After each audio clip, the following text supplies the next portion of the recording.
नमस्कार, मैं हूं आकाश और आप जुड़ चुके हैं द पब्लिक थिंग से। लगातार हम भ्रष्टाचार की खबर दिखा रहे हैं। लगातार ये दिखा रहे हैं कि कैसे सरकारी स्तर पे आम जनता को परेशान करने के लिए भ्रष्टाचार की जा रही है।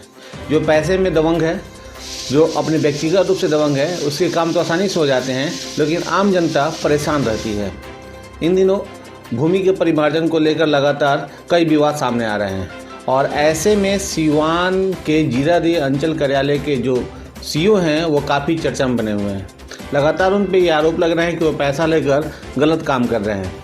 कई मामले आपको खोलेंगे, कई ऑडियो और वीडियो भी सुनाएंगे, लेकिन एक नया मामला आपको बता देते हैं कि एक ऐसा मामला सामने आया है जिसमें रजिस्टर 2 से नाम काटकर और दूसरे का चढ़ा दिया गया है। उसका जब सूचना के अधिकार से मांगा गया तो सीधे तौर पर ये कहा गया कि हमारे पास उपलब्ध नहीं है, जबकि ऑनलाइन सारे दस्तावेज अपलोड थे और इस व्यक्ति ने जो हमारे बगल में बैठे हुए हैं, इन्होंने ऑनलाइन उसे निकाला है और निकालने के बाद इस पूरे मामले की शिकायत वरीय अधिकारियों की है।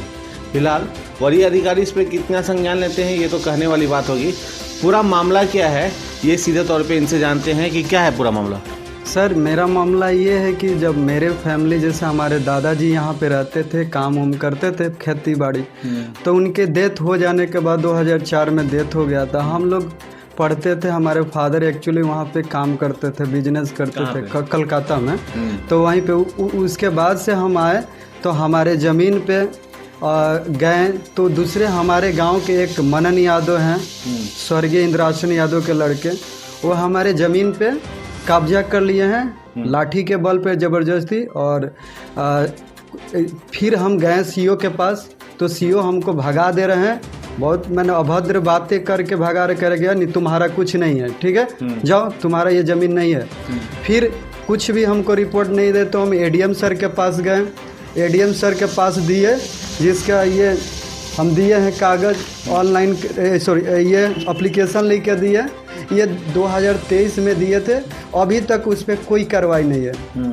उसके बाद से 3 बार उसको रिकॉल किया गया, उधर से जवाब में कुछ नहीं। रिकॉल करिए एडीएम सर रिकॉल किए उनको, सीईओ को, लेकिन उस पर कोई स्पष्ट जानकारी नहीं दे और घुमा फिरा के अपने बचने के लिए, क्योंकि चोर से ही पूछा जाए कि चोरी किया है कि नहीं तो क्या कहेगा कि हम नहीं किए हैं, ठीक है। तो वो अपने बचने के हिसाब से गलत जवाब दे रहे हैं, ठीक है। उसके बाद हम जनता दरबार में नहीं मिला यहाँ से हमको कुछ न्याय, तो जनता दरबार में डीएम सर के पास गए, वहाँ से भी वो नहीं हमको कुछ किए, नहीं जांच हुआ ना कुछ किए, और गोपनीय शाखा में भेज दिए। हम दौड़ रहे हैं इतना दिन से। फिलहाल क्या स्थिति है आपकी पेपर? फिलहाल स्थिति यही कि हमारे रजिस्टर 2 है, रजिस्टर 2 है, इसमें हमारे दादाजी के सभी साक्ष्य को काटा गया है जानबूझकर, और पेन से काटा गया है सभी 70 तक इसमें माने ये कटा है रसीद मेरा, और काटने का प्रयास किया है पूरा टोटल अपने हिसाब से। डीएम सर के पास दिए तो इसका कोई नहीं है, क्योंकि नीचे से ऊपर तक ले इससे यही मिल। तो इसमें तो डिजिटल साइन वर्तमान के जो सी हैं उन्हीं का दिख रहा है। जी जी, ये ऑनलाइन हम निकलवाएं, क्योंकि हमसे सीईओ सर कुछ हमको जवाब नहीं दे रहे, भगा दे रहे थे लोग, क्योंकि तो हम ऑनलाइन ये कहिए कि ऑनलाइन अपलोड हो गया मेरा डॉक्यूमेंट रजिस्टर 2, तो हम वहाँ से डिजिटल ये कॉपी इसका लिए।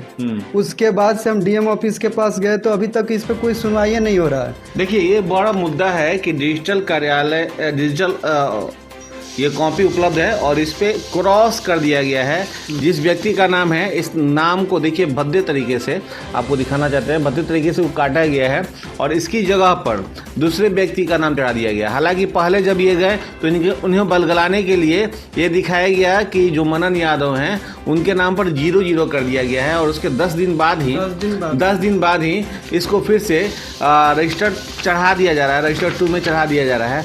तो ये पूरा मामला आप समझ सकते हैं कि किस तरह से ज़मीन को लेकर सीईओ और स्थानीय अंचल के जो अधिकारी हैं, जो कर्मचारी हैं, कितना बवाल कर रहे हैं। तो कहीं ना कहीं ये मामला है और इस मामले को लेकर ये लगातार परेशान हो रहे हैं, आम जनता काफ़ी परेशान है। तो इस परेशानी को देखते हुए ये दर दर की ठोकरें खा रहे हैं। हमारे इस खबर चलाने का मुख्य उद्देश्य ये है कि जनता को समस्याओं का सामना ना करना पड़े, जनता अपनी समस्याओं को सीधे सीधे समाधान कर ले और सही तरीके से जो जनता है वो अपने हक पा सके, इसके लिए ज़रूरी है। तो ऐसी भ्रष्टता जो लगातार हो रही है, इस लगातार भ्रष्टता को रोकने का काम करना जरूरी है ऊपर के अधिकारियों के द्वारा। तो इस भ्रष्टता को लेके जो काम हो रहे हैं, इस भ्रष्टता को कैसे रोक लगेगी, और जो सीईओ हैं जीरादेई के, उन सीईओ पे लगातार इस तरह के आरोप लग रहे हैं। एक और बड़ा मामला हम आपको जल्द खोलने जा रहे हैं, जिसमें मृत व्यक्ति को उन्होंने जिंदा कर दिया है। तो ये एक बहुत बड़ा मामला आपके सामने जल्द ही आएगा। लगातार ये भ्रष्टता के मामले सामने आ रहे हैं और इस पूरे मामले में हम आपके साथ जुड़े रहेंगे। आपकी भी अपनी कोई शिकायत है, हमसे सीधे संपर्क करें। सिवान से आकाश।